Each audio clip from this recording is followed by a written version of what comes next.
Hello and welcome to my channel. I'm Dania and today's topic focuses on the differences between using on and in. In one of the previous videos, I spoke about the differences between on, in, and at in terms of the time, like how can we use on, in, and at with the time.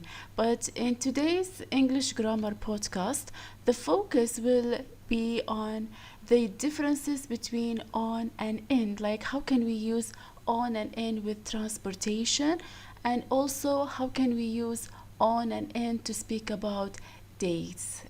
Shall we say on the car or in the car? On the bus or in the bus? On July 15th or in July? Are there any differences between them, between using on and in? If yes, how can we tell the differences? And how can we actually use on and in the right way? So let's have a look at this example. Here we have she's on the bus and in the bus. What does that mean? Let's have a look at the first sentence. When we say she is on the bus, so with the use of on, we are speaking about general information. What does that mean, general here? General, that means we don't have specific information about her.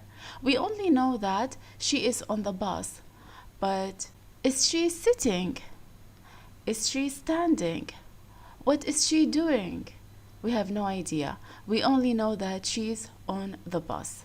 So when you don't have enough information about the person, you need to use on.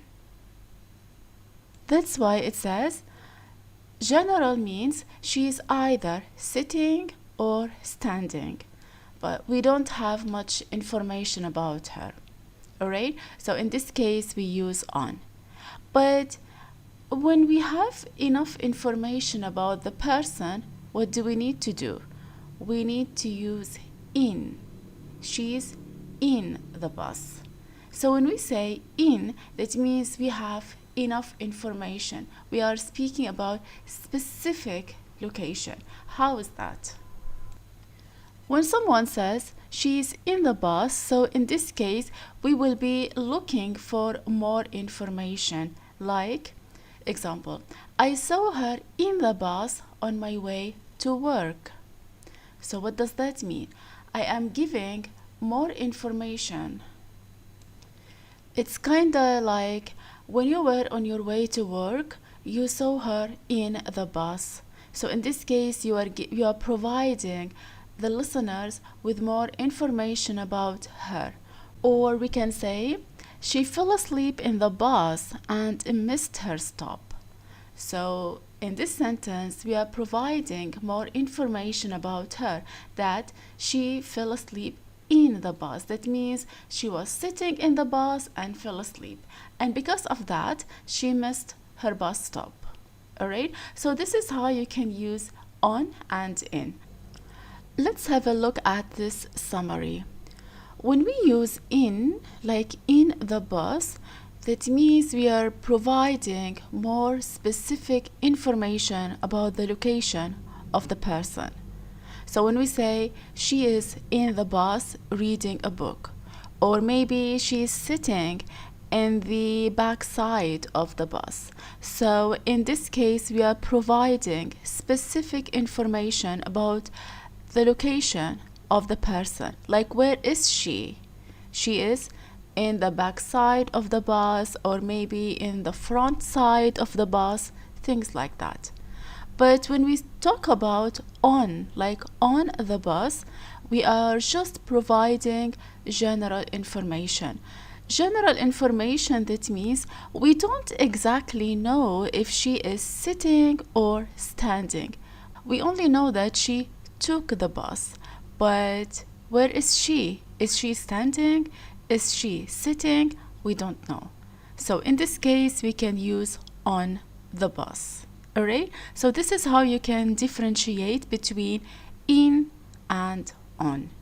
Now let's have a look at another example to understand the idea much better. He's on the plane and in the plane. What are the differences between the two? Let's have a look at each of them individually. He is on the plane. So, with the use of on, we are speaking about general information. So, it means he is either sitting on the plane or walking, standing, things like that. So, we are not exactly sure about his position. We don't know what he is doing on the plane. He could be either walking, standing, boarding, looking for something. So, in this case, we can use on. But what about in? He's in the plane. So with the use of in, we are providing specific information. What kind of specific information? We need to add something like he's in the plane, maybe sleeping, or maybe he's sitting near the window, or maybe he like in the plane listening to some music, or he watched a movie in the plane during his flight. So in this case, we are basically providing extra information about him, and that is why we need to use in. Now let's have a look at another example. We have on the train and in the train. What is the difference? As I have told you, with the use of on, we are providing general information. So when we say he's or she's on the train, we are not exactly sure whether they are sitting or standing or walking. We don't really know. We only know that they took the train and now they are on the train. But for the second one, in the train. So with the use of in, we are providing specific information. So when you want to use in, you can't simply say he's in the train, because the listener will be asking you more questions like, what is he doing in the train? Is he sitting? Is he walking? Is he sleeping? Like, you need to provide more information, otherwise the sentence will not be clear. So what kind of extra information we need to add? Let's have a look at the following examples. Example number 1, I met an interesting person in the train on my way to the city. So what is happening? I am providing more information about an interesting person that I met on my way to the city. The second example, we played card games in the train to pass the time. So we are using in the train in this case. Why? Because we need to provide more information about the activities that we did in the train. As for the next one, she likes to read books in the train during her commute. So in this case, we are getting more information about the kind of activities she likes to do when she commutes by train. So this is how you can add more information with the use of preposition in to provide the listeners with enough ideas, with enough information. So this is only with the use of in. But if you want to use on, you don't need to provide any information. All right? Now let's have a look at the last example, which is I'm in the car, and the other one, I'm on the car. Why is the second sentence wrong? Because we can only sit in the car.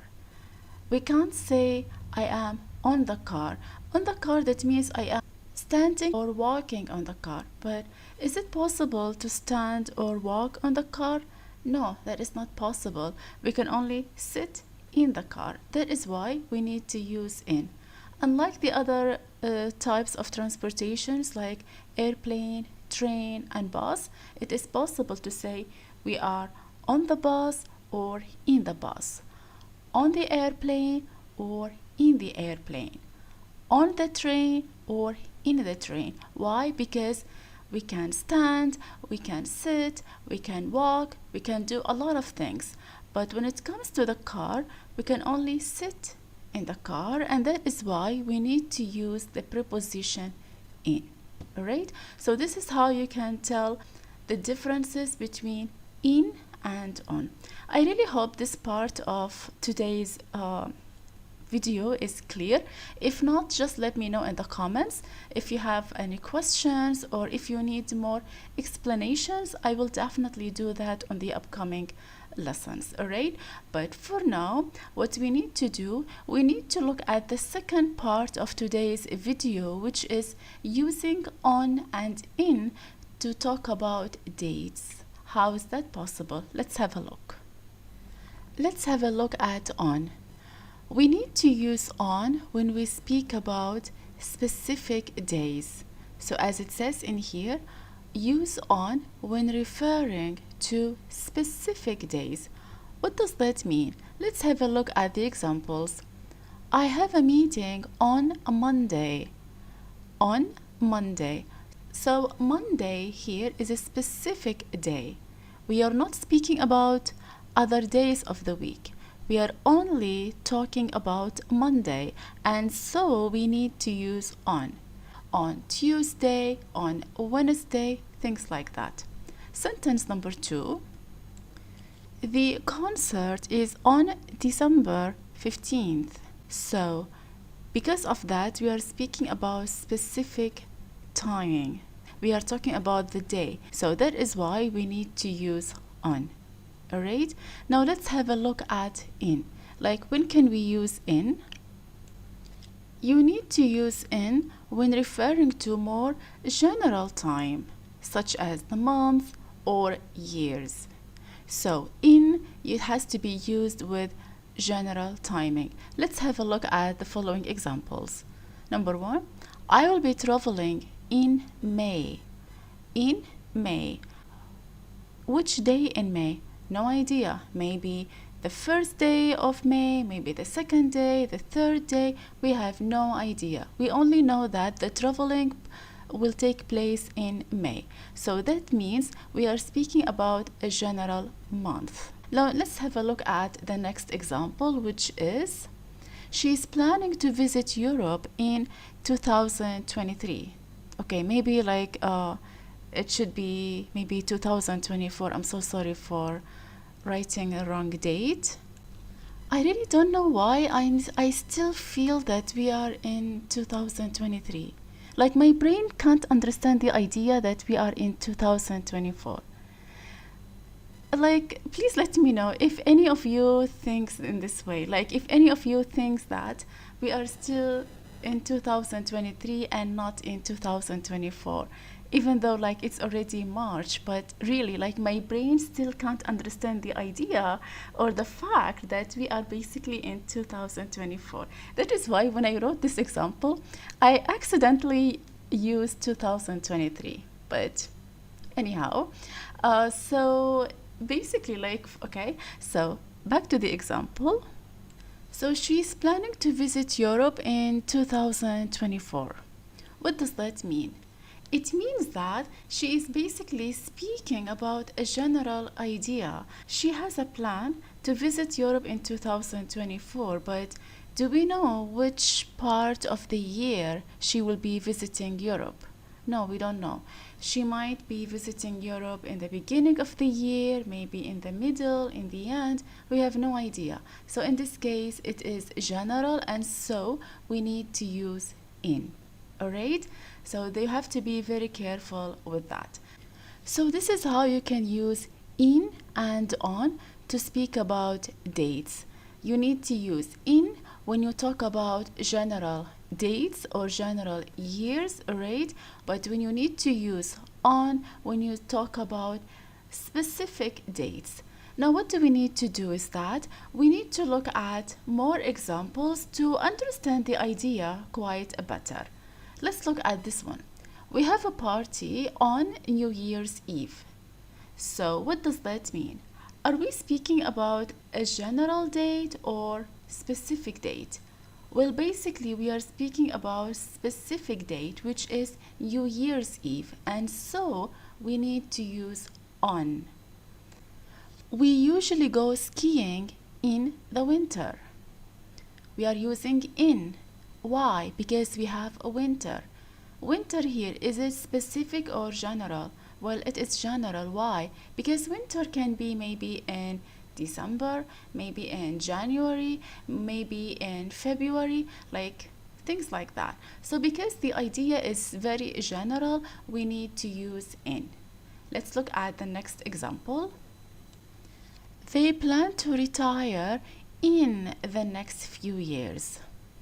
The next few years. Is it general? Yes. Why? Because we have no idea which next years are they planning to retire in.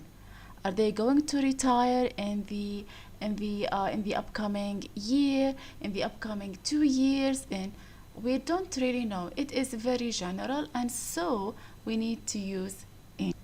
The deadline for the project is on October 31st. So we have October and we have 31st. We have the month and we have the day. Is it specific or general? It is specific, and so we are using on.